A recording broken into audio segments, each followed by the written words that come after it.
Եվս մեկ անգամ հիշեցնեմ, Մինսկի խումբը ստեղծվել է ԵԱՀԿ-ի որոշմամբ, դերան ժամանակ կազմակերպություն չէր, այլ համագործակցություն։ Եվ այն ժամանակ նա ստեղծվել է ոչ թե Հայաստան, Ադրբեջան հարաբերությունների շուրջ, այլ զուտ, եւ դա ճանաչվել է Արցախի ժողովրդի պայքարի Ադրբեջանի դեմ։ Հայաստանը երբեք չի եղել այդ հակամարտության կողմ։ Հայաստանը եղել է ընդամենը բանակցությունների կողմ եւ գտնում է, որ Հայաստանում եւ Արցախում եւ աշխարհում մեկ համապատասխան արձագանք չի եղել։ Նոյեմբերի 9-ին 20 թվականի անօրինական ստորագրությունը այն փաստաթղթի երակողմ հայտարարության դեմ, որը վերաբերվում է այնպիսի տարածքների, Լեռնային Ղարաբաղի Հանրապետության տարածքների, որոնց վրա չի տարածվում Հայաստանի Հանրապետության սուվերենությունը, Հայաստանի Հանրապետության ոչ մի ղեկավար իրավունք չուներ այդպիսի հայտարարությունների տակ ստորագրել։ Այս առումով կրկնում եմ, պահանջում ենք բոլորս, այստեղ մասնակիցներս եւ նրանք, ովքեր դեռ չեն եկել եւ այլ տեղերից են մեզ լսում։ Դադարեցրեք Մինսկի խմբի համանախագահության ցրելու մասին ձեր անօգնական, ձեր անգործունակության մասին խոսող հայտարարությունները։ Պահանջում ենք օր առաջ Ռուսաստանից, նահանգներից եւ Ֆրանսիայից վերականգնել Մինսկի խմբի աշխատանքը։ Երկրորդը, որը ես օր ու գիշեր կարծում եմ պետք է Հայաստանի Հանրապետությունում եւ հայությունը գիշերը արթնանա։ Ես սրտիցս հայրում եք ախում, դա կաթում, դա մեր անօրինական ձևով Ադրբեջանի մարդասպան ռեժիմի տակ գտնվող մեր հարազատ, ես գիտեք, չեք կարողանում արտահայտել, դրանք մեր տան անդամները պետք է մենք հաշվենք։ Ամեն մեկը պետք է մտածի, որ իր տան անդամը այսօր գտնվում է խոշտանգունների դաժան վերաբերմունքի բոլոր ձևերի ներքոմ Ադրբեջանում,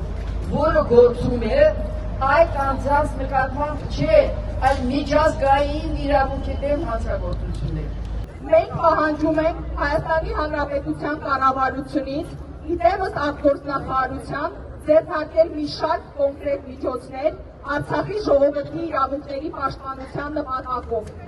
Ի թիվս բազմաթիվ այլ միջազգային մեխանիզմների եւ հնարավորությունների մենք առանձնացնում ենք հատկապես ներքոնշյալ միջոցները։ Առաջին, դիմել ՄԱԿ-ի փախստականների հարցերով բարձր հանձնակատարին եւ Եվրոպայի խորհրդին նախաձեռնելու միջազգային մեխանիզմների մշակում ու ներդրում ուղղված Արցախի ժողովրդի հավաքական, անվտանգ, արժանապատիվ, կայուն եւ ինքնորոշված վերադարձի ապահովմանը։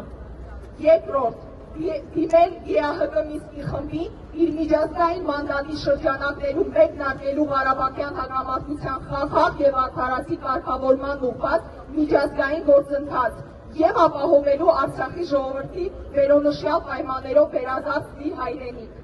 Դիմել ՄԱԿ-ի, ԵԱՀԿ-ի, ԵԽ-ի մասնագիտացված կառույցներին եւ Բաքվում դեսպանություն ունեցող պետություններին հայերի շիտ ու դատավարությունների ընթացքում միջազգային դիտորդների ներկայությունն ապահովելու համար։ Չորրորդ, դիմել որևէ չեզոք եւ պատրաստական երկրի, օրինակ Շվեյցարիային, խնդրելով Բաքվում գտնվող իրենց դեսպանությունում ստեղծել հայկական շահերի բաժին եւ ապահովել հայ գերիների համար հյուպատոսական ծառայության հասանելիությունը։ Հինգերորդ կետ, գործարկել ԵԱՀԿ Մոսկվայի մեխանիզմը Ադրբեջանում պատանդարված եւ խոշտանգվող հայերի իրավունքների հրատապ պաշտպանության նպատակով։ Վեցերորդ կետ, հայ գերիների լիարժեք եւ ապահով ազատ արձակումը դարձնել Ադրբեջանի հետ հնարավոր կնքվելիք ցանկացած միջպետական պայմանագրի ստորագրման անսակարկելի նախապայման։ 7. Թարմացնել Միեդում եւ ՄԱԿ-ի արդարադատության միջազգային դատարանում ներկայացված միջպետական գանգատները, ներկայացնելով գերիների խոշտանգումների, բռնազավթված Արցախում մշակութային ժառանգության եւ մասնավոր ու հանրային սեփականության ոչնչացման ու յուրացման նոր փաստերը։ 8. կետ. Դիմել ՅՈՒՆԵՍԿՕ-ին եւ Եվրոպայի խորհրդին Արցախ ուղարկելու մոնիթորինգային առաքելություն, ուսումնասիրելու եւ փաստագրելու մշակութային ժառանգության եւ հանրային ու մասնավոր բույքի նկատմամբ ադրբեջանական իշխանությունների հանցավոր գործողությունները։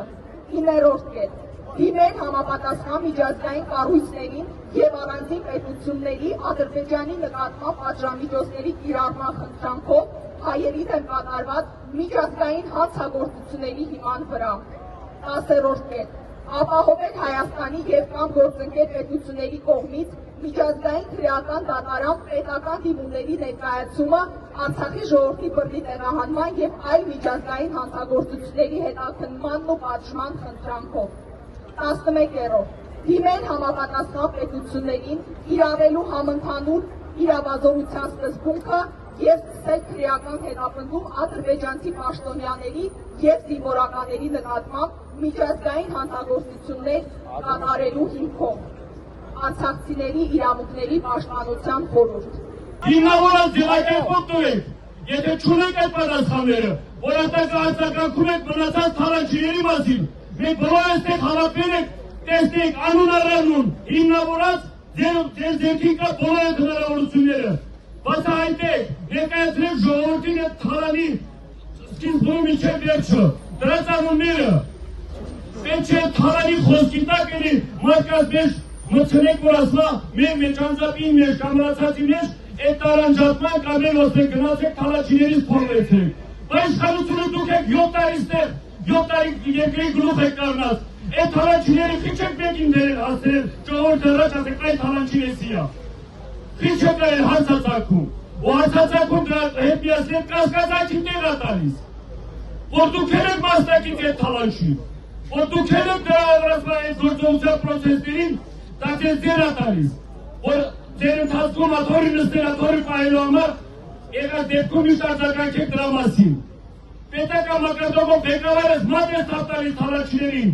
պատին շարելու եմ, դեպիմ եմ խաղը, արա, ինչ չխի, ով եք ես խանգարում, արեք, իմ եսօր կանգնած եք դատախազության առաջ, պահանջում եք,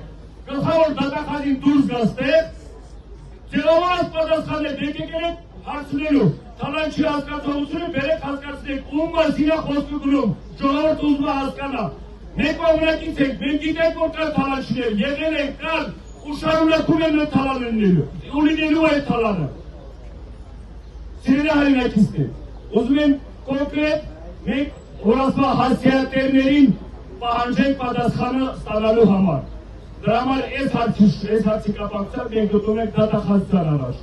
Խնդրում ենք գլխավոր դատախազին դուրս գաստեք, հաշվի առնելով ժողովրդի իրաց կողմից են մտահոգությունները թալանչի հասկացողության հետ կախված, կան դուրս գաստեք մեզ պատասխանը ներկայացնեք։